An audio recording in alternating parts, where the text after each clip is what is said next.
Hello, everyone. Welcome inside Joe Wolf Field. My name's John Colavita. I'm alongside Kyle DeSantis, and we're getting ready to bring you Game 1 of a doubleheader between the North Adams Steeplecats and the Danbury Westerners. So, Kyle, the Danbury Westerners come in here 2-2. Can you tell me about what happened in their last game?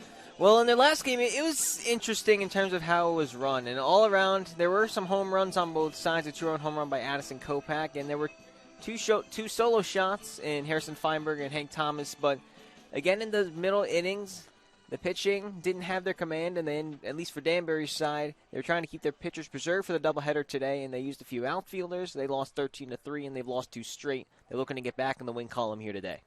Well, yesterday for the Cats, Cole Zafiro had a great start, going 5 innings, only allowing run, and he struck out 7 guys. He really had it going, striking at the side in the first inning. And the Cats, they were leading. They had a 2-1 lead in the third. Not much after that. Ended up losing 5-2. The bullpen just could not hold on. Too many walks. It's been the stories for the Cats this year. Through 5 games, they have 51 walks. That's way more than the second-place team with 29. They also lead the league in strikeouts, so basically Cats pitching either hit or miss. But I want to talk about their offense right here. I loved what Scott Jones did at a leadoff spot last night. He was 2 for 3, a stolen base, 2 singles, really a catalyst on the base pads. But he'll be in the 2-hole tonight. He'll be out in left field. And I also want to talk about Alex Lane. Oppo Taco home run last night to tie the game up at 1. Was absolutely laced. 374 out to right field. He looked really nice in batting practice today, hitting balls the opposite way. I like that approach, especially here with the lefty on the mound. Not really. Bowery, again, starting for Danbury. Only averages about 86 miles per hour. Not slow, but not the best of the best. He's got to rely on his junk ball. Yeah, and looking at the Danbury lineup, especially for tonight, Jed Lovett went 1 for 4 in his debut game. That was the thing that happened last night. There were a lot of Westerners that made their debuts in their uniforms. Jed Lovett, Nick Romano, who were in the 2 and 3 holes in the lineup, made their debuts on the team. 2 Georgia Tech guys. Aiden Vinatieri was also the starting pitcher.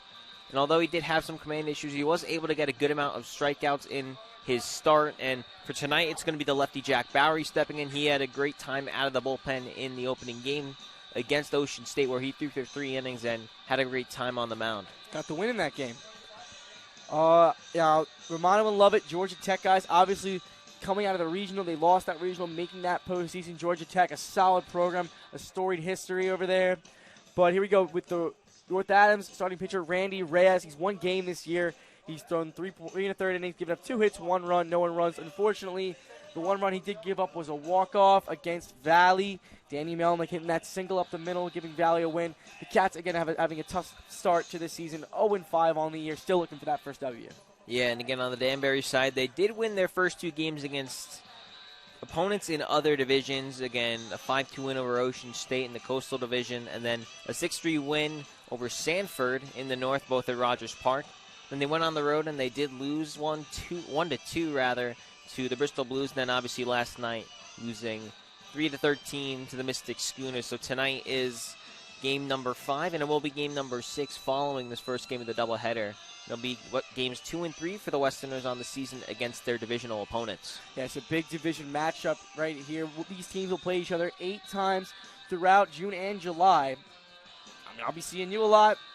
It's going to be a great matchup. I'm really looking forward to seeing especially Kyle Hannon starting at second base tonight out of the 3 spot out of Penn State. He hit an RBI double last night. The only other RBI the Cats got other than Alex Lane's home run. This team needs to wake up. They got to get the offense going, and the relief pitching needs to hold down the fort. Yeah, and also looking for Danbury, there might be a few pitchers today that end up making their seasonal debuts as well. Again, also last night, Ethan Bradford out of Nebraska-Lincoln made his debut on the mound. And also when it comes to the starters on that side, for game number 2, Ryan Higgins will be making his first start for the Westerners. He did pick up the save in game 1 against Ocean State. What is the key for a Danbury win today? Well, I feel like obviously offense and the team, in terms of runners left on base, the minimum that Danbury's left on base in games this season has been 8. And it got up to 10 in the loss to Bristol. And the idea is, at least for the Danbury offense, the talent is there.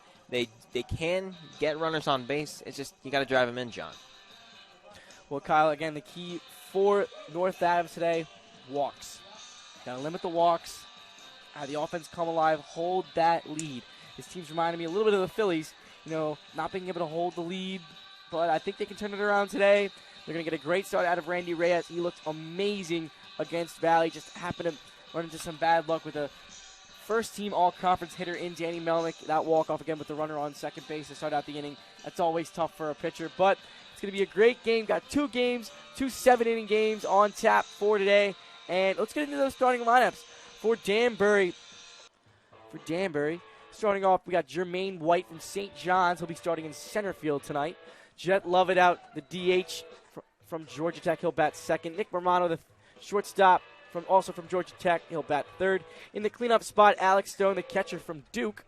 Henry Stremecki, the left fielder from Dayton. He'll bat fifth.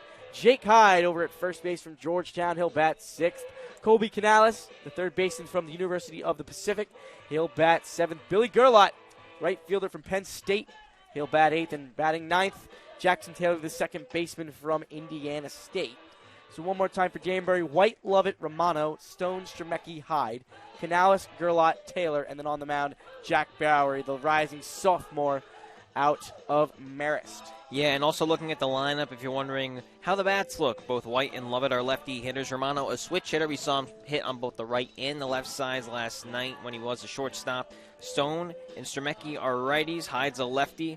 Canales and Gerlot are righties, and Taylor is a lefty at the plate as well. That is one thing with the Danbury lineup. You're going to get a balanced approach, and looking at the North Adams side for their lineup, they got a balanced approach hitting-wise as well. Absolutely. Let's take a look at the fielding arrangement here. So Hunter Pasqualini will lead off and play center field out of Central Connecticut State. Scott Jones, the center fielder out of Butler, will bat second. Kyle Hannon, also out of Penn State, playing his teammate today, will play second and bat third. Cedric Rose had a big home run against Ocean State the other night. He'll play first base, batting cleanup spot from UMass Lowell. Cesar Franco out in right field from Chipola College will bat fifth. Alex Lane, the DH who homered last night from Bryant, he'll bat sixth. Carson Dunkel getting the catching duties tonight from Albany. He will bat seventh. William Binder, his Albany teammate, playing third base and batting eighth. And rounding out the order, Tyler Epstein, the shortstop out of Division II powerhouse, Nova Southeastern. And the starting pitcher again is Randy Reyes from Central Connecticut State. I really like Cedric Rose. He has been a huge catalyst in this lineup. He is the biggest voice in the dugout, according to manager Austin Straub. And let's see if the Steeple Cats, wearing their throwback uniforms today, can get that first dub. Again, those Steeple Cat uniforms are throwbacks, like you said. They got the black sleeves, the bright yellow trim, and the white numbers with the black stroke. And for Danbury, they're going to be going in their away blacks with the gray trim and the white numbers for tonight. I love those jerseys. They changed the color scheme a few years ago, and the town, a little bit of an outrage. They love their Steeple Cats. They wanted to bring back those black and yellow jerseys. Steeple Cats color scheme really now is blue and white. But here we are back with the yellow and black. I love to see it. Ladies and gentlemen, welcome back to Jordan And Field. we're about to go to the national anthem. We'll be back in just a little bit. With the second game started.